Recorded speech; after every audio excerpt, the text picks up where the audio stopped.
RS study में आप सभी का स्वागत है। कक्षा 10वीं एनसीईआरटी गणित में हम आज प्रश्नावली 1.2 का पहला सवाल हल करेंगे। लेकिन दोस्तों, अभी तक आपने अगर हमारे चैनल को सब्सक्राइब नहीं किया है तो जल्दी से आप सब्सक्राइब कर लीजिएगा। वीडियो को लाइक करें, शेयर करें, कमेंट्स करें। प्रश्न है हमारा, निम्नलिखित संख्याओं को अभाज्य गुणनखंडों के गुणनफल के रूप में व्यक्त कीजिए।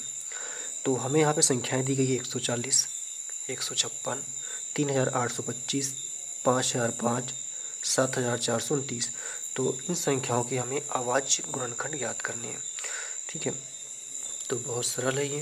अभाज्य गुणनखंड कैसे निकालते हैं देख लेते हैं। तो सबसे पहले इसका पहला भाग हल करते हैं। पहला भाग है हमारे पास में 140। ठीक है, अब 140 को हम भाग विधि से हल करेंगे। तो इस तरह से भाग हमें इस तरह से देना है इसका। सबसे पहले यहाँ पे अंदर 140 हमको लिख लेना है। अब हमें देखना है कि 140 में ऐसी कौन सी छोटी से छोटी संख्या है जिसका भाग चला जाए। अगर अंत में 0 या सम संख्या हो तो 2 से उस संख्या का भाग चला जाता है। तो 2 का भाग 1 में देंगे नहीं जाएगा, तो यहाँ 2 संख्याएं साथ में लेंगे। 2 सत्ते 14 और 0 का 0 आ गया। फिर आगे लास्ट में 0 इसलिए 2 से इसका भाग चला जाएगा। 2 तिया 6 हो जाएगा, 1 बचेगा और 0 मिलकर 10 हो गया। 2 पंचे 10। अब यहाँ पे 5 है लास्ट में, तो ये 0 या 5 होता है तो 5 से भाग चला जाता है। 5 सत्ते 35 और ये 7 एकम 7। तो हमें इसके जो अभाज्य गुणनखंड मिलते हैं वो कौन कौन से मिल जाते हैं। 140 के जो गुणनखंड है 2 गुणा 2 गुणा 5 गुणा 7, ये इसके गुणनखंड मिल जाते हैं। और हम देखें यहाँ पे 2 की पुनरावृत्ति हो रही है। 2 यहाँ पे 2 बार है, तो लिख सकते हैं 140 के अभाज्य गुणनखंड।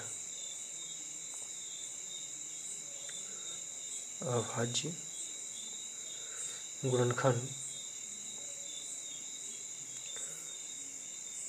क्या क्या हो जाएंगे यहाँ पे।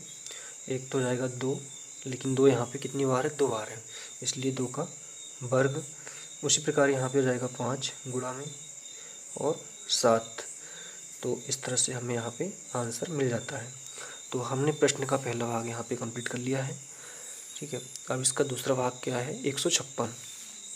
तो इसी विधि से इसी तरीके से हम 156 को भी हल करेंगे। तो इसका सेकंड भाग 156 आ जाता है इस तरीके से। तो इसको भी हम ऐसे ही हल करेंगे। एक लाइन इस तरह से बना लेंगे और इसके अंदर संख्या को लिख लेंगे हम, और फिर सबसे छोटी संख्या का भाग यहाँ पे हम देंगे। तो 156 पुनः यहाँ पे सम संख्या है, तो यहाँ पे 2 से भाग चला जाएगा। 2 सत्ते 14, 1 बच गया, 2 अट्ठे 16। फिर यहाँ पे सम संख्या है, इसलिए 2 से भाग चला जाएगा। 2 तिया 6, 1 बच गया और हो गया यहाँ पे 18, 2 के 18। ठीक है, अब यहाँ पे 39 बचता है जो कि 13 के भाग 13 के पहाड़े में आता है। तो 13 तिया 39 और 3 बचता है, 3 एकम 3। ठीक है, तो इसके जो गुणनखंड मिल जाते हैं हमको 156 के, ये मिल जाएंगे 2 गुणा 13 गुणा 3। ठीक है, या इसको हम लिख सकते हैं कि 156 के अभाज्य गुणनखंड 156 के अभाज्य गुणनखंड क्या हो जाएंगे। यहाँ पे 2 यहाँ पे 2 बार, इसलिए 2 का वर्ग धन गुणा 13, या पहले हम 3 लिख लेते हैं फिर 13 लिख लेंगे। तो इस तरह से हमको यहाँ पे ये आंसर मिल जाता है। ठीक है, फिर इसके बाद हमारा तीसरे नंबर का है 3825। तो इस तरह से कॉलम बना के 3825 को हम अंदर लिखेंगे।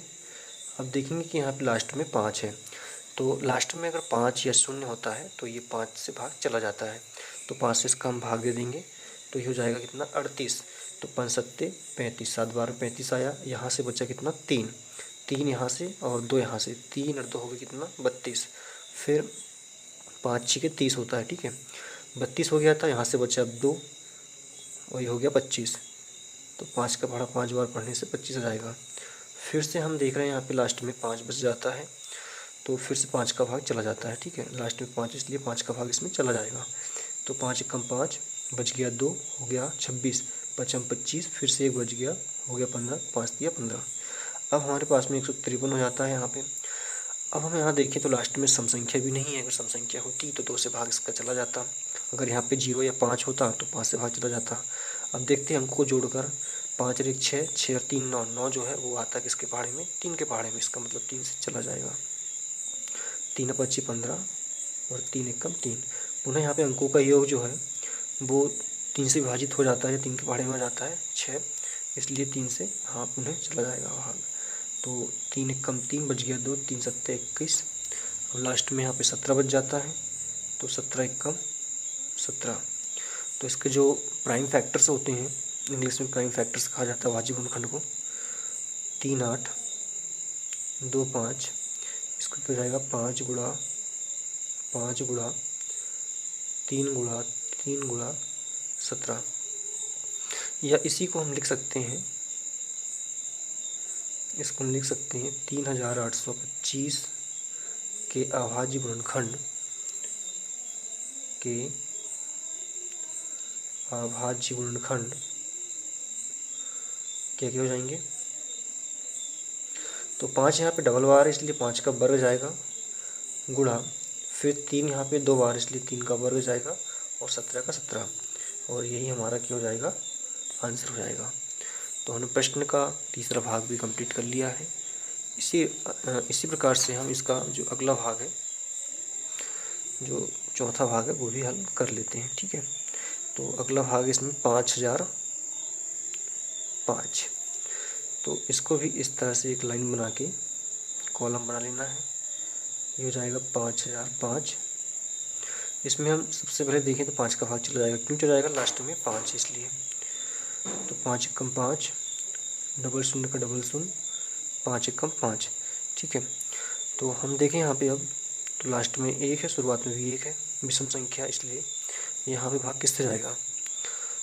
तो इसमें हम देख लेते हैं 7 से भाग देगा,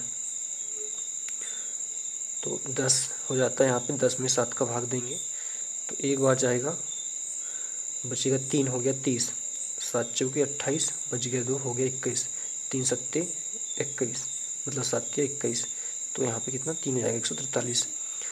अब 143 में किसका भाग जाएगा, तो इसमें 11 का भाग जाएगा, 11 कम 11, बच गया यहाँ से 3, 11 3 33, और 13 का 13 जाएगा। ठीक है, तो 5005 के जो गुणनखंड आएंगे ये जाएंगे 5 गुणा 7 गुणा 11 गुणा 21, और 5005 के अभाज्य गुणनखंड, अभाज्य जो गुणनखंड है वो क्या चाहिए, यहाँ पे कोई डबल बार रिपीट नहीं हो रहा है या कोई रिपीट नहीं हो रहा है, इसलिए 5 गुणा 7 गुणा 11 गुणा 13, यही इसका आंसर होगा। इसका अब लास्ट बचता है, उसको भी हल कर लेते हैं।